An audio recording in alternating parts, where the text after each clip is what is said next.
নমস্কাৰ বন্ধু বান্ধৱীসকল আমি আগৰ ভিডিঅ'টিত আপোনালোকৰ বাবে এইটো মেথছ পাজল ৰাখিছিলোঁ এইটো মেথছ পাজলৰ শুদ্ধ উত্তৰ হৈছে 2 আমাক বহুতো বন্ধু বান্ধৱীয়ে শুদ্ধ উত্তৰ প্ৰেৰণ কৰিছে তেওঁলোক ক্ৰমে Assam music Rahul studio Joydev Patowary Asomiya Giri Assamese theatre Shikhashree Talukdar Chintu Talukdar Rajen Barman Anusmita Deka only video' for Ramzan আৰু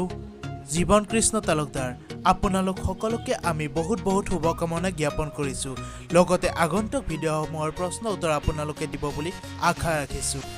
আজি আমি আপোনালোকৰ বাবে লৈ আহিছোঁ কেইটামান ধুনীয়া পাজলছ আহকচোন আপোনালোকে ইয়াৰে কেইটা সলভ কৰিব পাৰে তেনেহলে অধিক সময় অপব্যয় নকৰি আমি ভিডিঅ'টিলৈ আগবাঢ়ো এই ছবিটো আপোনালোকে ভালদৰে চাওক আৰু আপোনালোকে এতিয়া কক ইয়াৰে কোনটো টেংকি প্ৰথমে পূৰ্ণ হ'ব যদি আপোনালোকক অধিক সময় লাগে তেনেহলে ভিডিঅ'টি পজ কৰিব পাৰে এতিয়া আপোনালোকৰ হাতত 10 সেকেন্ড সময় আছে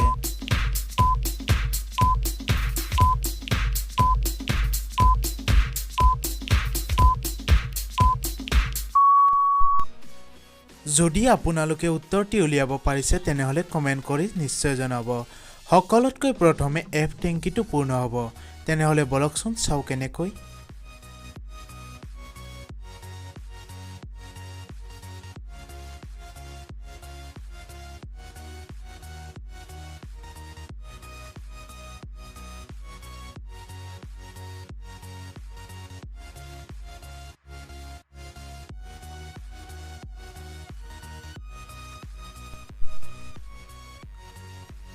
আজিৰ দ্বিতীয়টি পাজলছ ফটোখন ভালদৰে চাওক আৰু আপোনালোকে কক ইয়াৰে কোনটো টেংকি প্ৰথমে ভৰ্তি হ'ব যদি আপোনালোকে পাৰে তেনেহলে কমেন্ট বক্সত নিশ্চয় জনাব আপোনালোকৰ সময় আৰম্ভ হৈছে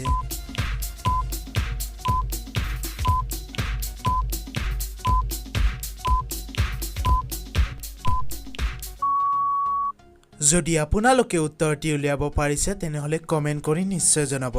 তেনেহলে বলকচোন আমি সমাধানটি চাও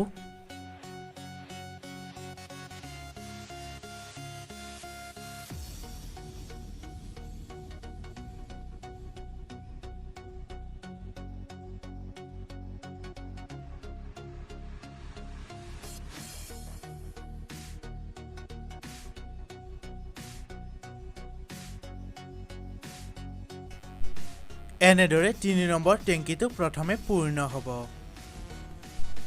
আজিৰ তৃতীয়টি পাজলছ এখন বাছত প্ৰথমটি বাছ ষ্টেণ্ডত 4 জন যাত্ৰী উঠে সেই একেই বাছখনত দ্বিতীয়টি বাছ ষ্টেণ্ডত 5 জন যাত্ৰী উঠে আকৌ তৃতীয়টি বাছ ষ্টেণ্ডত 2 জন যাত্ৰী উঠি এজন যাত্ৰী নামে এতিয়া আপোনালোকে ক'ব লাগিব বাছখনত মুঠতে কেইজন মানুহ আছে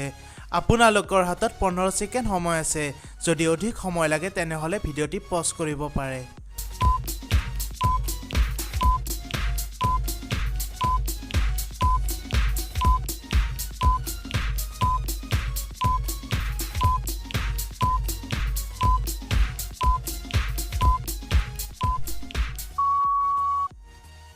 যদি আপোনালোকে সমাধানটি কৰিব পাৰিছে তেনেহলে কমেন্ট বক্সত নিশ্চয় জনাব লগতে ভিডিঅ'টি লাইক কৰি দিব যদি আপোনালোকে উত্তৰটি 10 বুলি ভাবি আছে তেনেহলে উত্তৰটি ভুল শুদ্ধ উত্তৰটি হৈছে 11 কাৰণ বাছখনত ড্ৰাইভাৰজনো আছিল আজিৰ এই প্ৰহেলিকাবোৰ আপোনালোকৰ কেনেকুৱা লাগিল কমেন্ট কৰি নিশ্চয় জনাব লগতে আমাৰ ভিডিঅ'টি এটা লাইক কৰি দিব কাৰণ আপোনালোকৰ এটা লাইকে আমাক নতুন ভিডিঅ' বনাবলৈ উৎসাহিত যোগায় আৰু চেনেলটো সাবস্ক্ৰাইব কৰিব নাপাহৰিব এতিয়া আপোনালোকৰ বাবে এইটো মেথছ পাজলছ এই পাজলটো যিয়ে শুদ্ধ উত্তৰ দিব পাৰে তেওঁলোকৰ নাম অহা ভিডিঅ'টিত আমি উল্লেখ কৰিম তেনেহলে আজিলৈ লৈছো বিদায় অহা ভিডিঅ'টিত লগ পোৱাৰ আশাৰে ধন্যবাদ জয় আই অসম